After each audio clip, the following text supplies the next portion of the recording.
भगवान श्री कृष्ण जी के अनन्य भक्तों को अनंत सादर प्रणाम। आज दिनांक 24 जुलाई 2024 है। आओ हम सब मिलकर हिंदी भाषा में श्रीमद् भगवद गीता के अध्याय 2 के श्लोक 48 का अध्ययन करें। सबसे पहले हम हरि नाम के जाप के साथ अपना कार्यक्रम शुरू करते हैं। ओम नमो भगवते वासुदेवाय नमः।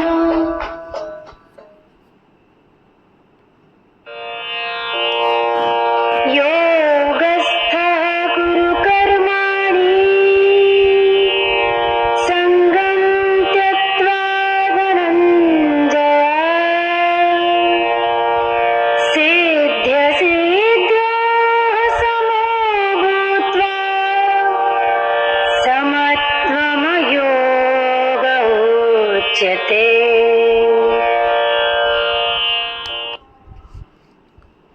योगस्थः कुरु कर्माणि संगम त्यक्त्वा धनंजय। सिद्धि असिद्धयोः समः भूत्वा योगः उच्यते। आइए अब इसका हिंदी भाषा में सार ग्रहण करें।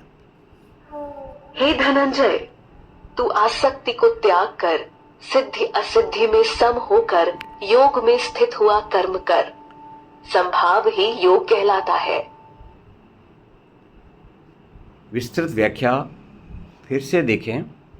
यहाँ भगवान कृष्ण एक महत्वपूर्ण संदेश को सरल भाषा में अर्जुन को समझा रहे हैं। इस ज्ञान को समझकर विरले लोग ही इसे अपने जीवन में उतार पाते हैं और बाकी बद्ध अवस्था में रह जाते हैं। भगवान द्वारा दिया ज्ञान मुक्ति की ओर ले जाता है, जबकि इसके विपरीत चलने वाले लोग मुक्ति से दूर हो जाते हैं। श्री कृष्ण साफ साफ शब्दों में सखा अर्जुन को कहते हैं कि हे धनंजय, तुम बिना जीत हार की चिंता के बस युद्ध करो।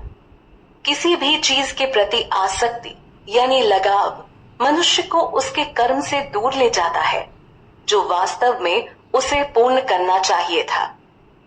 परिणाम की चिंता करके भी बहुत बार व्यक्ति अपने कदम पीछे कर लेता है। हर परिस्थिति में संभाव रखो और समस्त आसक्तियों को त्याग दो।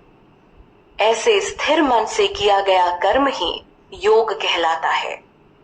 योग साधना द्वारा मन की चंचलता पर लगाम लगाई जाती है और इसकी मदद से व्यक्ति भ्रमित होने से बच जाता है।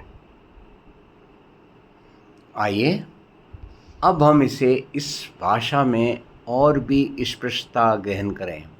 ओम तत् सत, ये 3 शब्द हमारे सनातन धर्म की ओर से समस्त ब्रह्मांड के मानव मात्र को मार्गदर्शन देने का एक शानदार उपाय बताया गया है।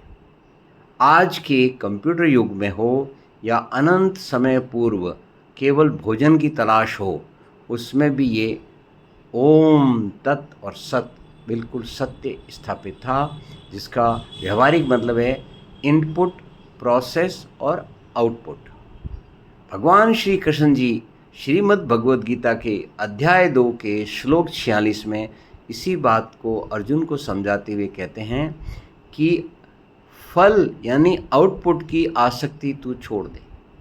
तुझे सिद्धि प्राप्त होगी या असिद्धि प्राप्त होगी तो इसको छोड़ दे। तो समभाव यानी माइंड का इक्विलिब्रियम, अपना संतुलन खोए बिना अपनी जिम्मेवारी को निभाओ, यह ही योग कहलाता है।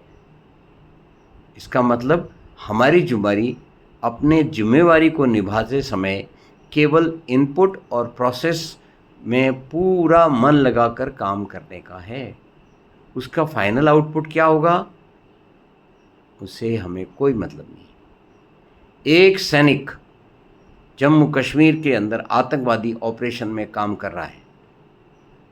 इसका ओवरऑल देश के किसी स्थिति में क्या फ़र्क होगा उससे उसे कोई मतलब नहीं। उसे ये मतलब है कि जो उसे जिम्मेवारी मिली है उसको वह पूर्ण निष्ठा के साथ संपादन करे। और यही आप लोग, हम लोग सभी वही अर्जुन हैं, Hey, where are you? वह ही I'm योगी है missing you. जिसे धरती माता भी ढूंढ रही है कि where are you, I am missing you. यानी कि आप फिजिकली मौजूद हैं, पर क्या आप माइंड, अपना दिमाग उस तरफ लगा रहे हैं जिस तरफ आपकी जिम्मेवारी है। आप फल की आसक्ति बिल्कुल छोड़ दीजिए। यह ही श्रीमद् भगवद गीता के अध्याय 2 के श्लोक 46 का संदेश है।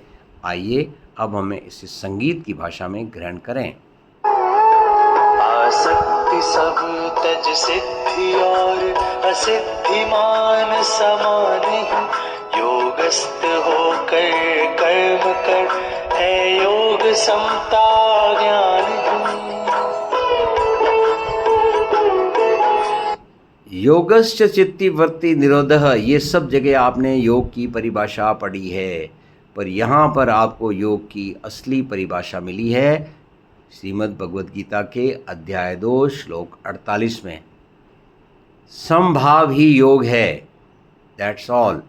समभाव, मेंटल इक्विलिब्रियम, हार जीत, अपना पराया, मेरा तेरा, इन सब से ऊपर उठ करके ईश्वर के द्वारा दी गई जिम्मेवारी को निभाना ही समभाव है। और उसके अंदर पूरी लगन से इनपुट और प्रोसेस स्टेज में अपनी पूरी क्षमता का इस्तेमाल करना ही योग है। और उसके फल का भूल जाते हैं, छोड़ दीजिए हरि प्रभु पर, वो आपका कल्याण करेंगे। और इसके साथ ही हम पूर्ण आहुति देते हैं ओम के साथ। ओम